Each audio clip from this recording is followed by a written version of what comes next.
On a certain day, don't sleep on me, okay?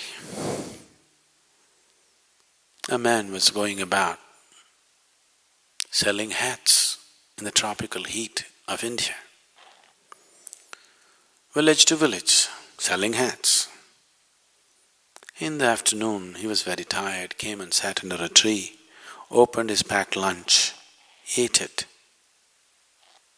dozed off. After some time, he opened his eyes. To his dismay, all the hats were gone. He looked around, where are the hats, where are the hats? He couldn't find them anywhere. Just by chance he looked up, there he saw a whole bunch of monkeys sitting their hats on. He screamed at them, they screamed back at him. He yelled, they yelled. He abused, they abused. He tried to pick up whatever he couldn't, throw it at them. They picked up whatever they couldn't, threw it back at him. Out of sheer frustration, not knowing what to do, he took his hat and flung it on the ground, not knowing what to do, helplessly. All the monkeys took their hats and flung it on the ground. He picked up these hats and went about selling hats. That was in early 20th century. This is 2009, November. Another hat seller going about selling hats in the summer season, and in the afternoon he came and sat under a tree. He opened his packed lunch, ate, promptly fell asleep. When he woke up, the hats were gone. He didn't look around, he looked straight up. All the monkeys were sitting with hats on. He got up and jived. They all jived with him. He made faces, funny faces at them. They made funnier faces at him. He had all the fun he wanted to have with them. And then he took his hat and flung it on the ground.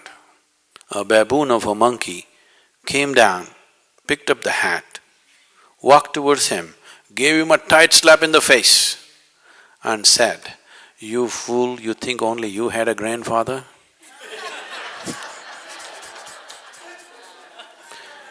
There is scientific evidence that monkeys are evolving. About human beings, there is no such thing. Because what is human cannot evolve unconsciously. When you were a monkey, I'm sorry, I did not say this, Charles Darwin, not me, okay? I am not calling you a monkey. Charles Darwin said, all of you were monkeys, your tail fell away and you became human. When you were a monkey, you did not desire, I want to be human. Nature just pushed you on. But once you become human, now either you evolve consciously or you stagnate, that's all the choice you have. From here, you cannot evolve unconsciously because now what you call as human is not an established state. Please see this. Every other creature has established states of what they are. What is human is not established. This moment you can be godlike, next moment you can be brute-like, isn't it? Isn't it so? What is human is a flux. You can be anything you want, and this is the human being struggle. Right now, human beings are not suffering their bondage, they are suffering their freedom. You could choose to be anything you want right now, this moment. You could choose to be whichever way you wish to be right now within yourself. This is the struggle, isn't it? If your life also was fixed as the animal life is fixed, this is how you will be, you wouldn't be struggling so much. You wouldn't be experiencing as much pain and misery that human beings are experiencing right now, isn't it? See, for example, a tiger is born. A tiger is not sitting and wondering, how will I become a good tiger? How to become a good tiger? Should I go to the tiger college? Just eat enough food. If you eat well, he becomes a good tiger, isn't it? You are not like that. You are born as a human being. To become a good one, how many things you have to do.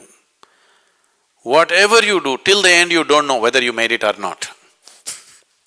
Yes or no? Socially, in a particular society, you can look at people and say, okay, compared to this person, I am better. But by yourself, you do not know. whether you are this way or that way, isn't it? Because what is human is not an established state. Every other creature, it's a fixed state.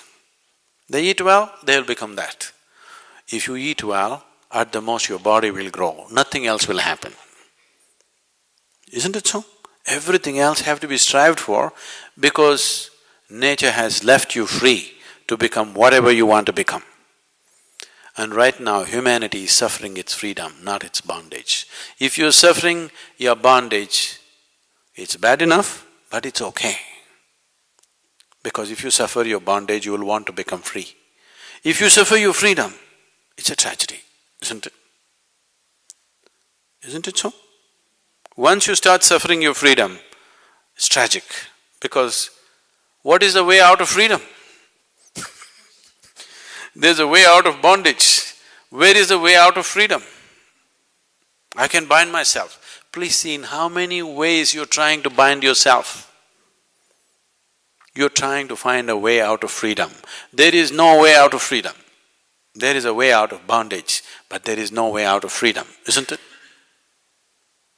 Freedom is a benediction if you're aware. Freedom is a curse if you're unaware.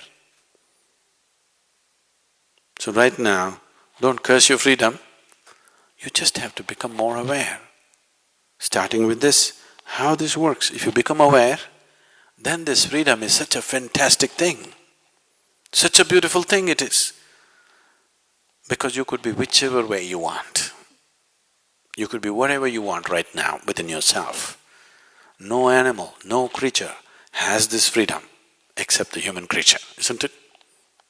Isn't it so? Shall we exploit this or no?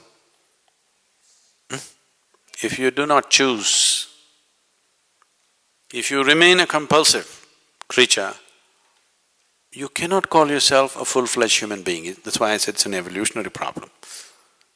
Only when you're able to do everything by choice, you can say, I'm human. Because a human being essentially means he is what he is by choice. If he becomes compulsive, he's like any other creature, biological, that's all. Nothing more will happen.